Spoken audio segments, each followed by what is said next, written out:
first formative assessment যেটো first unit পৰীক্ষা চলি আছে এই পৰীক্ষাটোৰ ইংলিছৰ কুৱেশ্যন পেপাৰ মত অলপ ডিসকাস কৰিম ক্লাস 6 ৰ হয় ফুল মাৰ্কস থাকিব 50 আৰু সময় থাকে 2 ঘণ্টা এটাত 1 নম্বৰকে 10টা 10 নম্বৰ দি আছে 1 নম্বৰ প্ৰশ্নটো চোৱা choose da right option of the following তাৰ বাবে তোমালোক অৱগত কৰিব বিচাৰো এটা হোৱাটসএপ চেনেল আছে তোমালোকে বিনামূলীয়া এটা জয়েন হ'ব পাৰিবা কোনো পেমেন্ট কৰিব নালাগে তাত কুৱেশ্যন পেপাৰ বিলাক দিয়া আছে তোমালোকে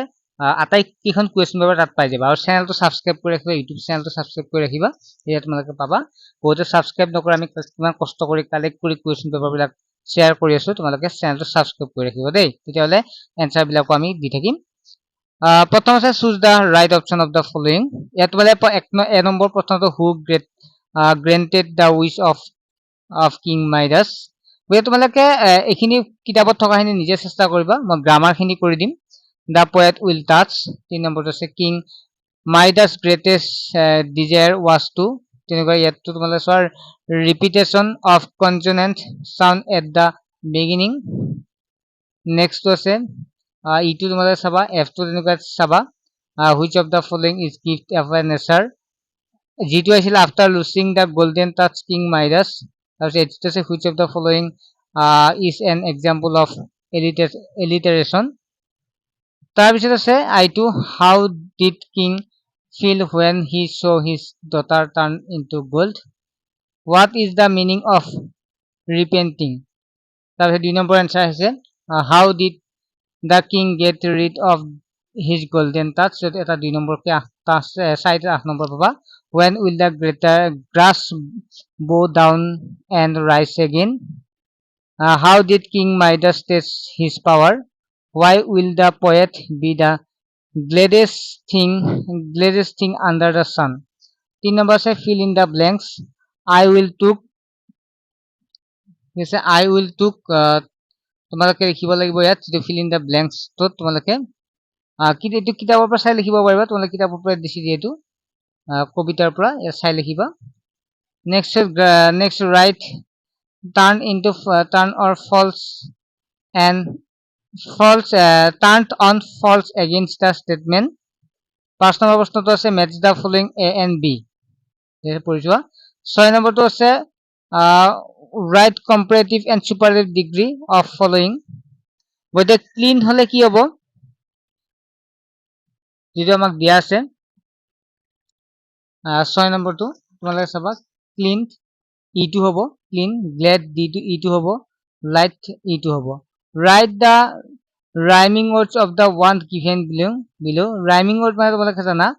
যে একে নিচিনা যেনেকুৱা ব্ৰাউন আছে ব্ৰাউন তো তোমালোকে টাউন দিব পাৰা টাউন তাৰপিছত নেক্সট আছে স্কাইজ তো তোমাৰ আইস দিব পাৰা আইস তেনেকুৱাকে লিখিবা 8 নম্বৰ প্ৰশ্ন আছে write the following words right box noun pronoun yet noun table তেনেকুৱা দিছে noun মানে কি হ'ব টেবুল হ'ব তাৰপিছত আৰু কুইন টু নাউন হ'ব কুইন ঠিক আছে যেটো কুইন টু এইটা নাউন হ'ব মই তোমালোকে চেক কৰিছো বাৰু এটছোৱা নাউন মানে কি হ'ব নাউনত তোমালোকে লিখিবা নাউন মানে হ'ব টেবুল আৰু কুইন ঠিক আছে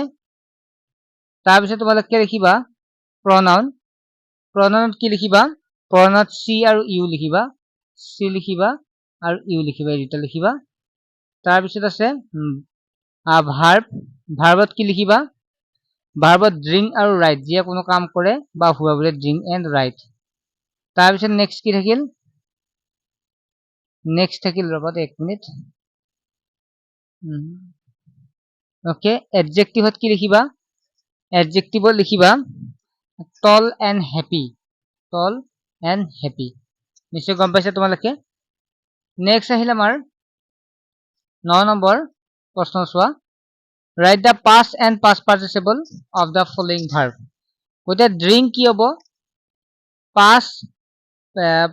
আৰু past participle drink to ইয়াত তোমালোকে লিখিবা drink যেটো আছে প্ৰথম লিখিবা drank drunk দিৰেটো drunk next write কি হ'ব write to হ'ব root আৰু written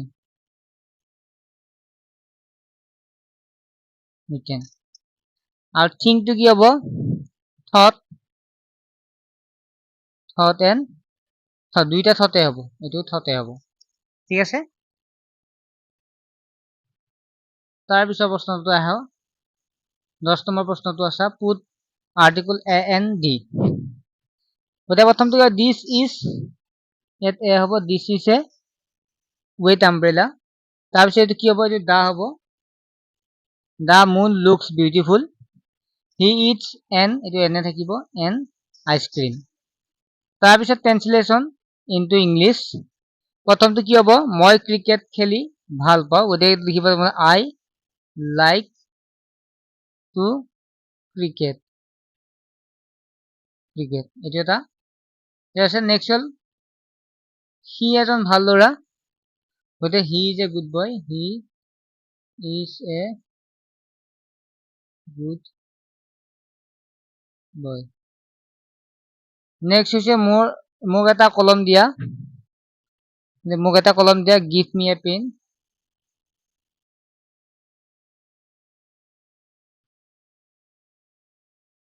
তাৰপিছত আমি গাঁৱত বাস কৰোঁ we live in a village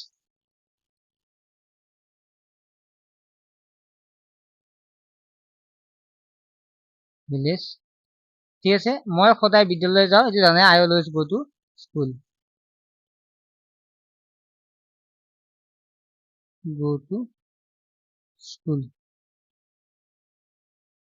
ঠিক আছে ছাত্ৰ নিশ্চয় গম পাইছা আৰু তোমালোকে মই কুৱেশ্যন পেপাৰ বিলাক যেনে কালেক্ট কৰি আনি তোমালোকক দি দিওঁ গতিকে চেনেলটো ছাবস্ক্ৰাইব কৰি ৰাখিবা বাকী কুৱেশ্যন পেপাৰ বিলাক আমি চেণ্ড কৰিম ঠিক আছে বাই